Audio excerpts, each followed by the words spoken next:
XPPR11 não para de cair. Vamos falar sobre a queda brutal desse fundo da XP, que é do setor de escritórios ou lajes corporativas. O que está acontecendo? Será que vale a pena investir nesse fundo imobiliário? Eu sou o Maurício e vamos pro vídeo. Vamos para um resumão da situação do fundo. Em um ano, o fundo já caiu 50%, mas o XPPR11 não vem caindo de agora. Desde sua criação em 2019, o fundo afundou, junto com esse trocadilho infame, 78%. E além disso, lembram o que aconteceu em 2020? A doença? Já nesse período, lá no começo de 2020, até maio, o fundo caiu 40%. Depois teve uma leve alta, e aí só vem caindo até chegarmos no dia de hoje. Até aqui já temos que o fundo é novo, um pouco mais de 3 anos de vida, pegou uma doença que bagunçou toda a economia global pela frente. Como diz o gestor do fundo no relatório gerencial, não vou ler exatamente o que ele falou para o vídeo ficar mais dinâmico, mas o que ele está dizendo nesse trecho é que a doença de 2020 fez com que os inquilinos tivessem corte de custos, seja anulando o contrato total ou parcial, com algum tipo de renegociação, menos investimentos pelas empresas, então menos chances de alugar mais espaços vagos, as empresas segurando para tomar uma decisão de investimentos também para alugar novos locais pela situação econômica de antes, e isso também pode ser posto no cenário atual da economia. A doença de 2020 trouxe dificuldade financeira para os inquilinos, que em consequência também trouxe dificuldade para o XPPR11. Mas tem mais. Nesse trecho, a gestão diz que até hoje os escritórios estão com baixa demanda de inquilinos e muita oferta de espaços livres para alugar. Outros fundos da região de atuação do XPPR11 também estão com esses problemas. Vamos ver melhor isso na frente. Mas o ponto da gestão aqui é a baixa demanda de inquilinos e muitas vagas de escritórios para alugar, fazendo os preços dos espaços caírem. Entra o mantra do canal: oferta e demanda.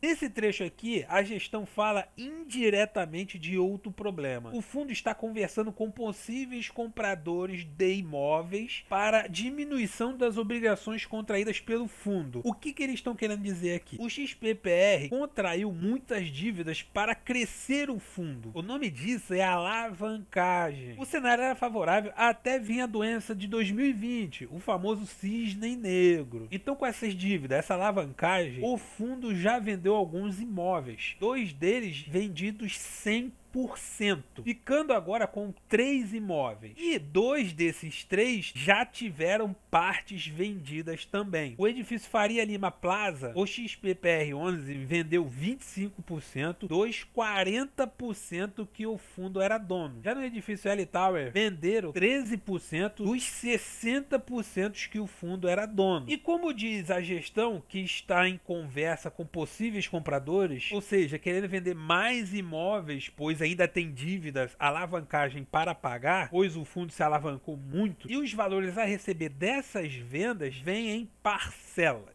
Esses imóveis que foram vendidos pelo fundo tiveram um lucro de 1,5% pelo valor pago na compra. Eles lucraram 1,5%. Mas o laudo de avaliação diz que esses imóveis foram vendidos 5% abaixo do valor dos imóveis. Não saiu no prejuízo, mas os imóveis valiam mais pelo valor que foi vendido. Como o fundo está alavancado, tendo que pagar essas dívidas e com muitos espaços vazios, foi vendido abaixo do valor mesmo. Mas por outro lado, o XPPR se livra dos custos fixos do imóvel vazio. Como eu disse, o XPPR11 é um fundo novo. Pegou a economia detonada, já era um fundo concentrado com poucos imóveis, tinha 5, agora tem 3, e só no estado de São Paulo. Só esses 3 imóveis estão performando, claro, os outros foram vendidos. E com essas vendas, o fundo ficou ainda mais concentrado em poucos imóveis. Isso é um problema de curto e médio prazo. Uma questão aqui, será que se o fundo tivesse perspectiva de melhora para o cenário econômico no curto e médio prazo, eles iriam vender os imóveis?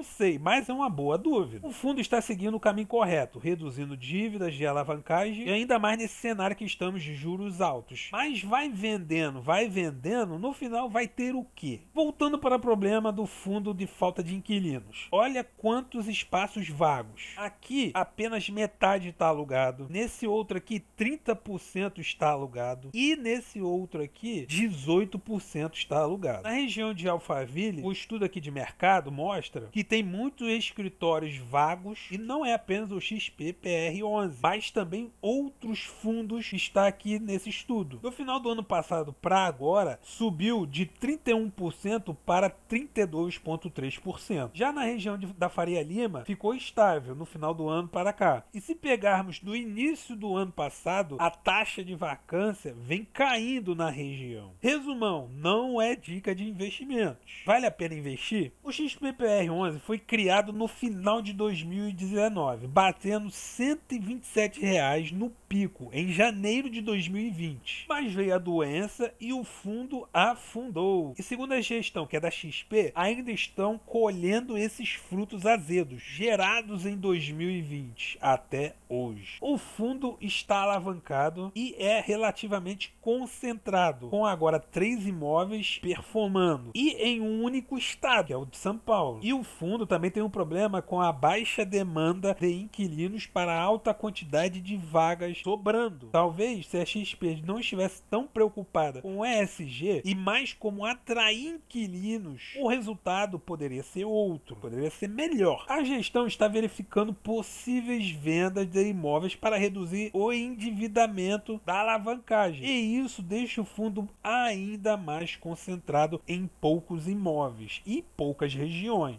Além disso, temos outro fator, que talvez seja até o mais relevante aqui. A economia atualmente não vai bem e com isso menos empresas estão procurando alugar escritórios, evitando aumentar gastos. Pelo contrário, as empresas estão segurando os investimentos, sem fé na economia atualmente. Em um cenário com a expectativa de aquecimento econômico, as vagas seriam preenchidas facilmente. E talvez por isso, e claro, as dívidas, o XPPR11 está vendendo alguns desses imóveis. Então o fundo tem concentração, muito espaço vago, a economia nada animadora no curto e médio prazo, dívidas de alavancagem, muito espaço sem inquilinos, e isso gera menos dividendos. Como vemos aqui, o INFIX, essa linha cinza, está bem acima do XPPR11, e essa linha azul. E como vimos no gráfico desde o início, o fundo ele só caiu. Nos contratos, no final desse ano, o da Netflix vai vencer e não sabemos se a Netflix vai renovar. E com tantos espaços vazios, oferta grande e baixa demanda, a Netflix pode conseguir um aluguel mais barato. Tem mais vantagens para a negociação, pois se a XPPR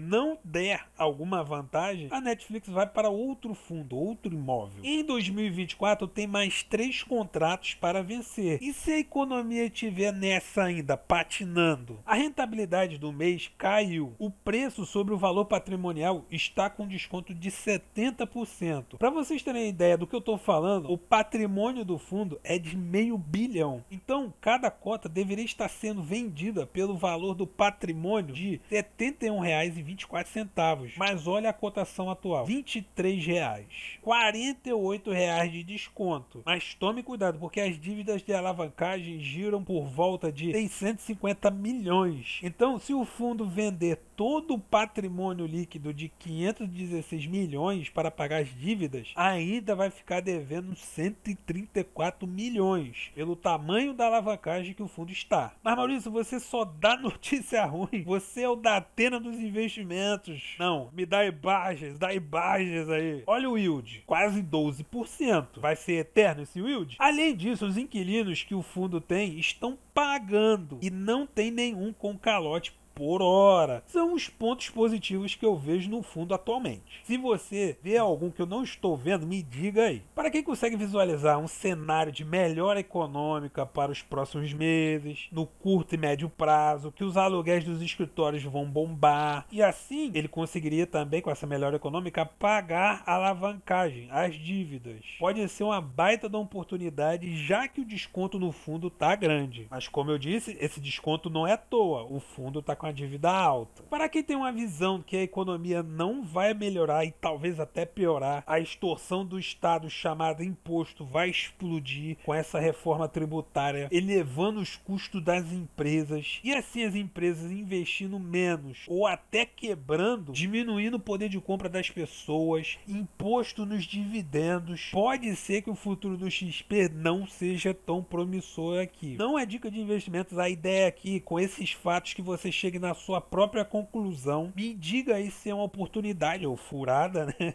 Se esse vídeo foi útil para você, se inscreva. Muito obrigado, valeu!